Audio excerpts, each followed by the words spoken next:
بسم اللہ الرحمن الرحیم نحمدہ ونصلی ونسلم علی رسولہ الکریم اما بعد۔ معزز ناظرین کرام، آج کی ہم اس نشست میں انشاءاللہ چند مزید عوام الناس میں پھیلی ہوئی غلط باتیں، غلط عقائد و نظریات کے حوالے سے گفتگو کریں گے۔ اللہ تعالی ہمیں صحیح طرح گفتگو کرنے کی اور پھر اس پر عمل کرنے کی توفیق عطا فرمائے۔ ایک بات ہمارے ہاں یہ مشہور ہے کہ جو شخص میت کو غسل دے تو کہا جاتا ہے کہ اب اس شخص پر بھی غسل کرنا ضروری ہے، غسل دینے والے پر بھی غسل کرنا ضروری ہے، واجب ہے۔ اس مسئلے کی کیا حقیقت ہے؟ تو یاد رکھیے، فقہا نے لکھا ہے غسل دینے والے پر غسل دینے کی وجہ سے غسل واجب نہیں ہوتا۔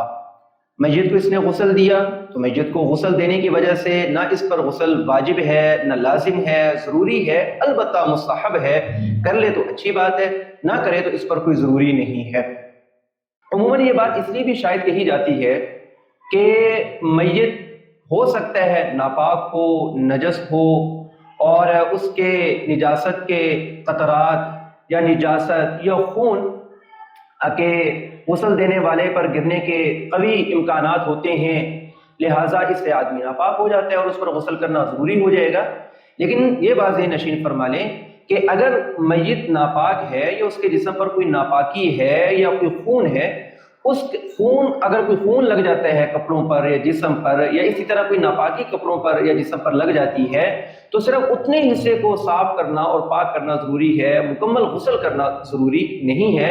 لہذا اس مسئلے کی اصلاح فرما لیجیے۔ دوسرا مسئلہ یہ ہے، یہ بھی بات سننے میں آتی ہے کہ اگر کسی شخص کے جیب میں مسواک ہو اور خدا نخواستہ اس کا ایکسیڈنٹ ہو جائے تو اس پر حدیث یہ بیان کی جاتی ہے کہ اگر اس کا ایکسیڈنٹ ہو جائے تو اس کی ہڈی نہیں ٹوٹتی۔ تو یاد رکھیے، ایسی کوئی بھی حدیث کتب روایات میں، کتب احادیث میں موجود نہیں ہے۔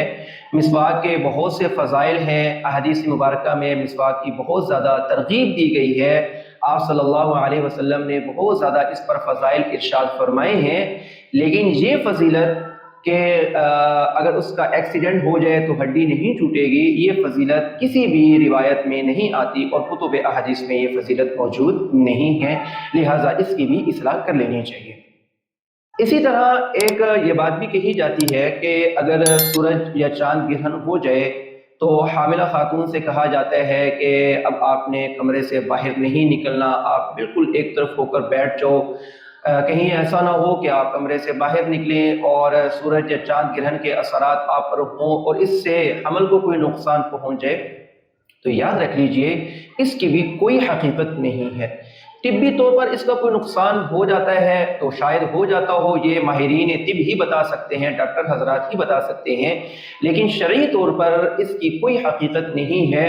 حاملہ خاتون کو اگر سورج یا چاند گرہن ہو جائے تو وہ معمول کے مطابق کام کاج کر سکتی ہے اور اپنے گھر کے جو جن کاموں میں وہ مصروف ہے ان کو چھوڑنا اس کے لیے کوئی ضروری نہیں ہو جاتا۔ البتہ اس وقت ضروری یہ ہوتا ہے کہ آدمی کو توبہ اور استغفار کرنا چاہیے، نماز کا اہتمام کرنا چاہیے، رجوع اللہ کا اہتمام کرنا چاہیے۔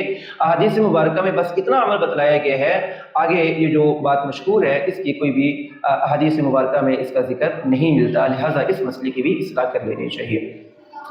اسی طرح چوتھا مسئلہ جو آج کی نشست کا آخری مسئلہ ہے وہ یہ ہے کہ یہ بھی دیکھا گیا ہے جب ہم کوئی چیز اللہ کی راہ میں صدقہ کرتے ہیں، روپے پیسے ہیں یا کوئی بھی چیز اللہ کی راہ میں دے رہے ہیں تو وہ کہا جاتا ہے کہ بھئی آپ بھی ہاتھ لگا دیں، آپ بھی ہاتھ لگا دیں، آپ بھی ہاتھ لگا دیں، یا یہ ہے کہ سر پر اس کو گھما کر پھر آگے صدقہ دیا جاتا ہے۔ تو اس کی کیا حقیقت ہے؟ تو ناظرین یاد رکھیے، اس کی بھی کوئی حقیقت نہیں ہے۔ جب ہم اللہ کی راہ میں خرچ کرتے ہیں، اپنی طرف سے خرچ کر رہے ہیں یا اہل